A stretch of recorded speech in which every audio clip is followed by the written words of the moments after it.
She kept doing it again and again.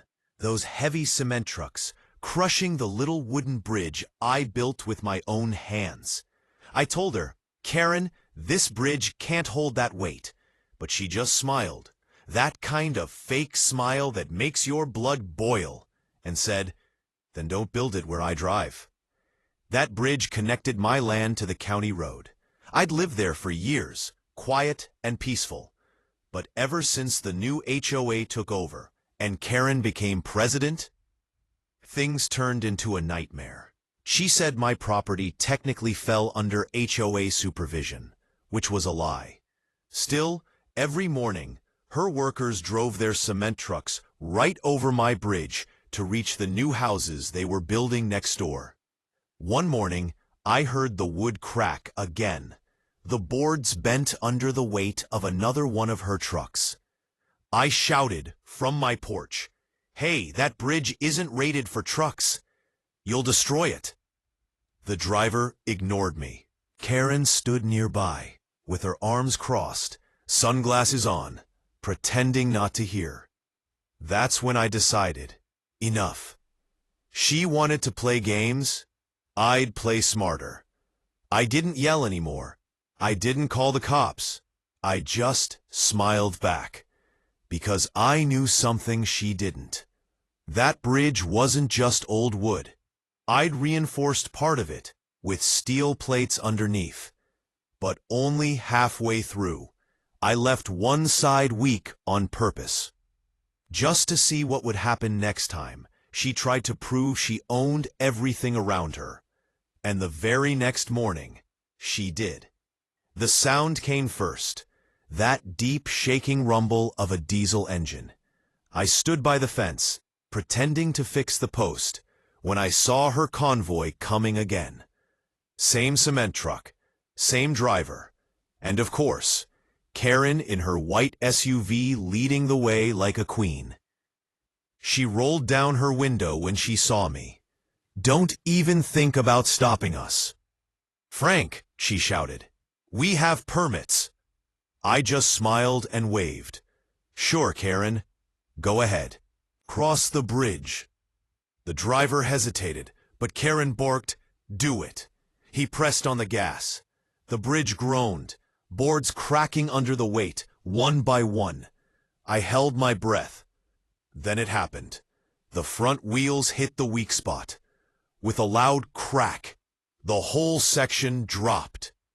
The cement truck tilted, slid halfway into the river, and came to a stop.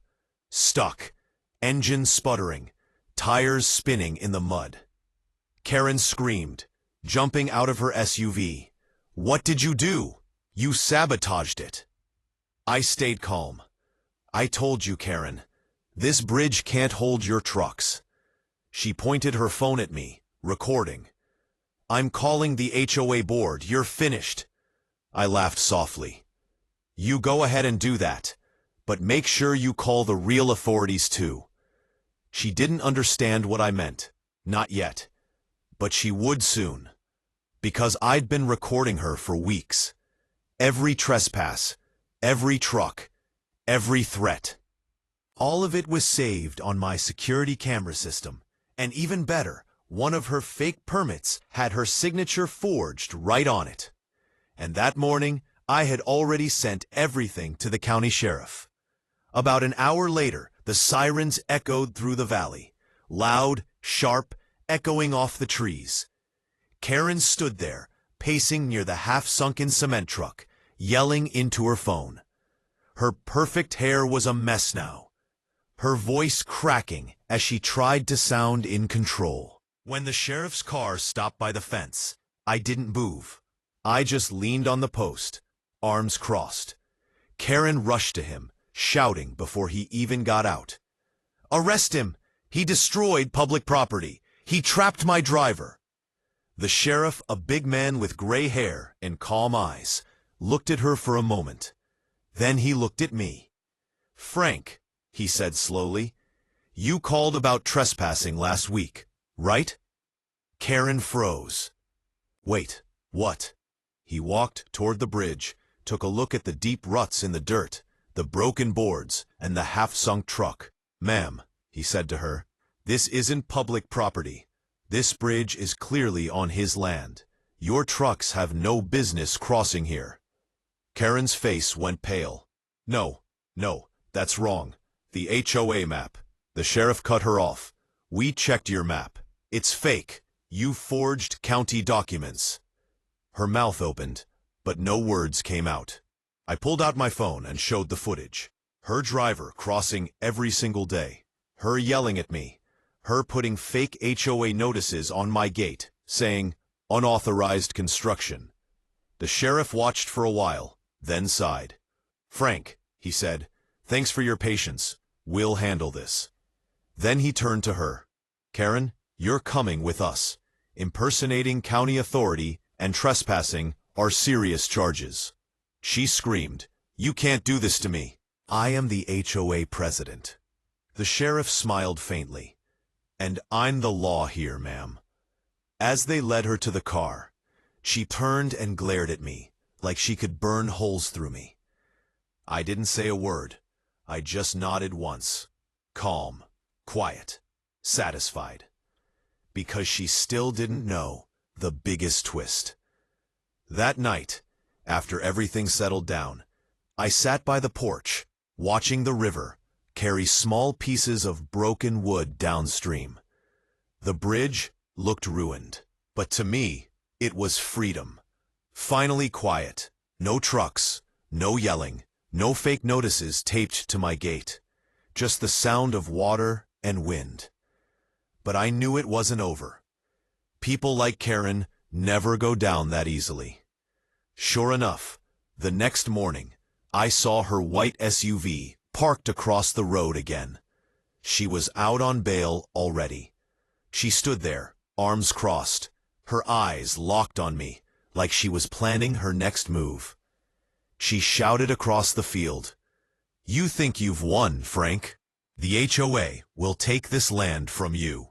We have lawyers." I smiled. "That's funny," I said, walking closer, "because I already talked to mine."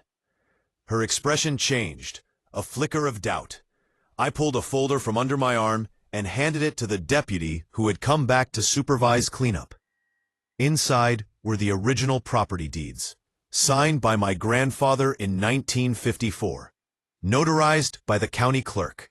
The bridge, the riverbank, even the access road, all officially part of my property. Karen stepped forward, snatched the papers, and started flipping through them. Her hands trembled. "This can't be right," she whispered. "Oh, it's right," I said quietly. "And you know what else? That cement truck that fell through?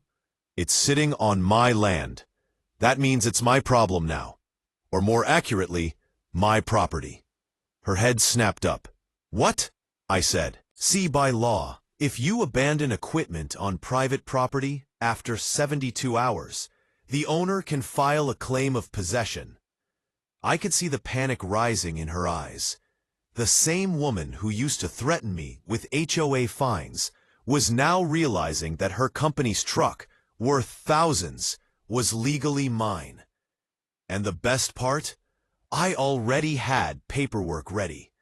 3 days later, the truck was still there, tilted, half submerged, like a monument to her arrogance. Karen kept sending her workers to retrieve it, but the sheriff had already warned them. Step 1 foot on his land without permission, and you'll be charged with trespassing. So they just stood at the edge of the road, glaring, while I stood on the other side of the fence, sipping my coffee. On the 4th day, I filed the claim. It was simple: abandoned property on private land. The county office processed it, and by Friday afternoon, the paperwork was done. The cement truck, registered under her construction company, was now legally mine. When she found out, she lost it completely. She stormed onto the edge of my property screaming, "You can't do this! That's company equipment!"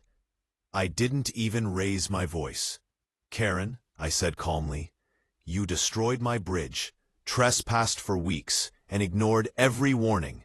The truck's yours, or rather, It was yours. Now it's mine.